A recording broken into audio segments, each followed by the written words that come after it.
So yes, Gaurang Shah books his profit on an SKS microfinance. But we will go across to Gaurang and talk about this. Before that, let's address a few numbers. It's the earnings season. We're still not done with it. We're getting a lot of managements to talk to regarding their quarterly numbers. So C&C Constructions, that's the next management in focus. Sales coming in at 265 crores, which is lower by about 16% from last time. Even the PAT this time around declined by 18.9%.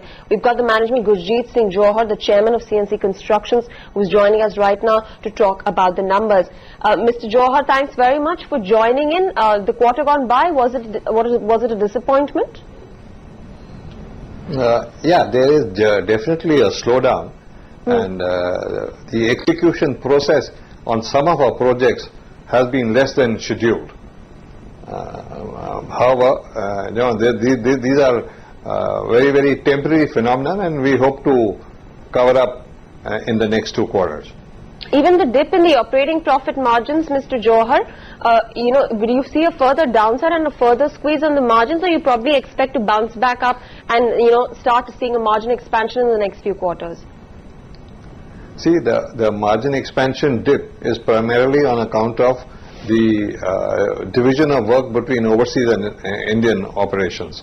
We do some 7 to 8% of my order book is from Afghanistan, and if there is a slight dip in that business, there would be a marginal decrease in my EBITDA.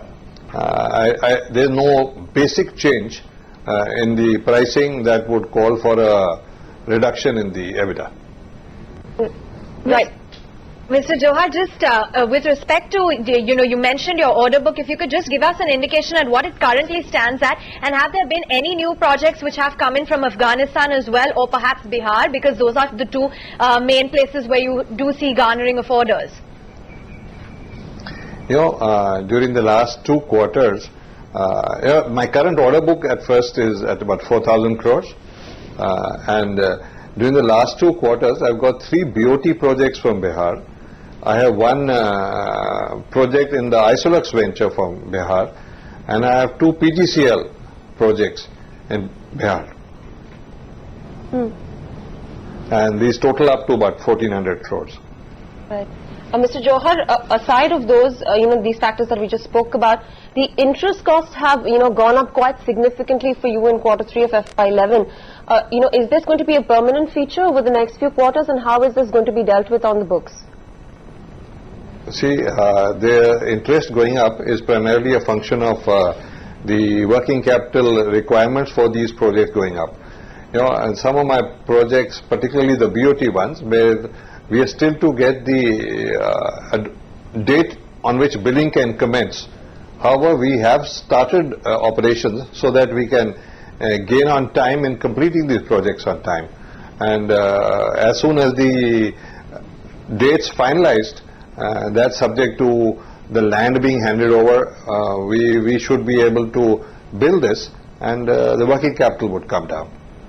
Okay, Mr. Johar. I would say that from the current level, working capital would come down by at least about 20 days. Okay, Mr. Johar, thanks very much for joining in with all of the highlights of the quarter gone by. The stock, though, rather tepid in today's session on the back of the kind of results, down by 0.2%, 120 thereabouts is where it's placed at. Jubilant Life Sciences from the pharmaceutical pack is another company which declared its quarterly numbers. Joining us right now is Mr. Shyam S. Bhartia, the chairman and managing director of the company. Just to highlight the kind of numbers